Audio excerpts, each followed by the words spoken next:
Salut, bienvenue à tous pour cette nouvelle vidéo. Bienvenue sur triathlonpourtous.net.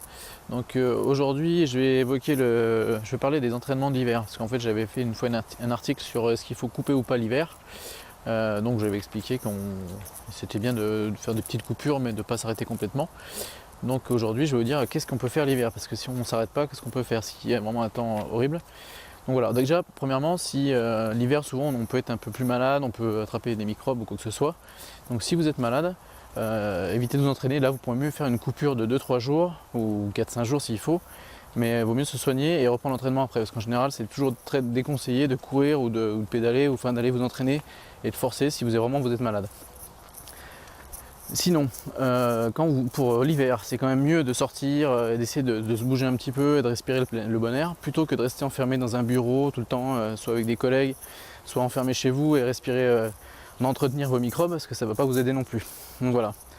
Donc pour l'hiver, qu'est-ce qu'on peut faire? Alors donc l'hiver, l'idéal c'est de changer aussi un petit peu de pratique. Donc si vous faites toute l'année du triathlon, alors natation, vélo, course à pied, l'hiver, ce qui peut être bien, c'est de pratiquer d'autres sports. Alors d'une part parce qu'ils sont complémentaires, et d'autre part parce que ça vous permet aussi de changer un peu les idées.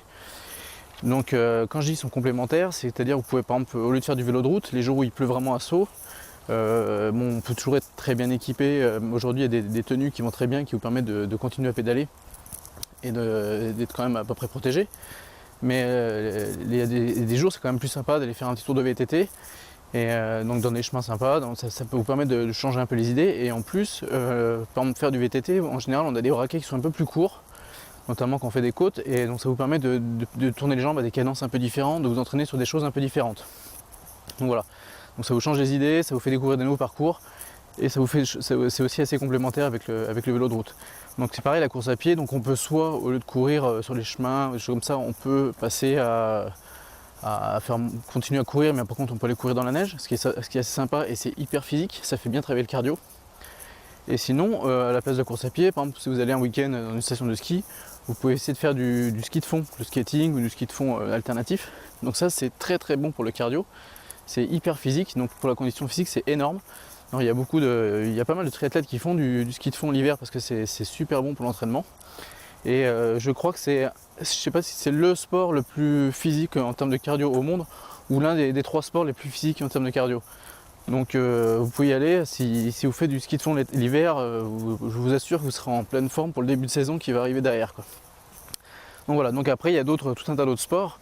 Donc on peut pratiquer aussi le roller. Si vous habitez dans une grande ville, bon, vous n'allez pas faire du roller dans les chemins, mais si vous habitez dans une grande ville, vous pouvez faire du roller, il y a des pistes, il y a des surfaces pour pouvoir l'exploiter. Sinon, qu'est-ce qu'il y a d'autre? Donc j'avais eu un mail il n'y a pas longtemps d'une fille, Virginie, d'ailleurs je la remercie pour son mail, et qui elle fait aussi du hockey sur roller. Donc on peut faire du hockey sur glace ou du hockey sur roller, c'est aussi un sport complémentaire à mon sens, puisque vous allez être souvent les jambes un peu pliées, donc ça va faire travailler énormément les cuisses, et le hockey c'est beaucoup de petites accélérations, donc ça fait aussi beaucoup travailler le cardio. Donc ça va faire travailler différemment les muscles, mais ça va être aussi très complémentaire. Donc voilà. Donc il y a tout un tas de sports qu'on peut pratiquer l'hiver qui permettent de changer un peu de la routine qu'on a pu avoir au cours d'une saison d'entraînement ou une sous-saison de compétition, et qui contribuent fortement aussi à l'entraînement, qui sont très bénéfiques pour l'entraînement. Donc voilà. Qu'est-ce que j'avais Ah si, une dernière solution, c'est que l'hiver aussi, si vraiment il fait un temps exécrable, vous pouvez toujours aller dans une salle de sport. Et vous pourrez faire du sport au chaud. Donc dans les salles de sport, vous aurez des tapis de course à pied, vous aurez des rameurs, vous aurez des vélos, il y aura tout un tas de choses. Donc même s'il fait un temps exécrable, ce ne sera pas une excuse pour dire je ne peux pas aller courir, je ne peux pas aller pédaler. Dans une salle de sport, vous serez au chaud. En plus, il y aura plein de gars musclés pour les filles, il y aura plein de jolies filles pour les mecs. Donc ce sera l'occasion de faire des rencontres. Mais vous aurez de quoi vous entraîner, et même au chaud, vous pourrez courir en tenue estivale, vous verrez, c'est du bonheur. Donc voilà, donc n'hésitez pas, faut pas vous arrêter l'hiver, vous pouvez calmer un peu l'entraînement pour vous reposer psychologiquement et physiquement, mais par contre vous pouvez faire tout un tas de sports qui vous permettront de continuer à acquérir de l'endurance, de vous entraîner pour vos futurs objectifs de la saison qui suivent. Donc voilà.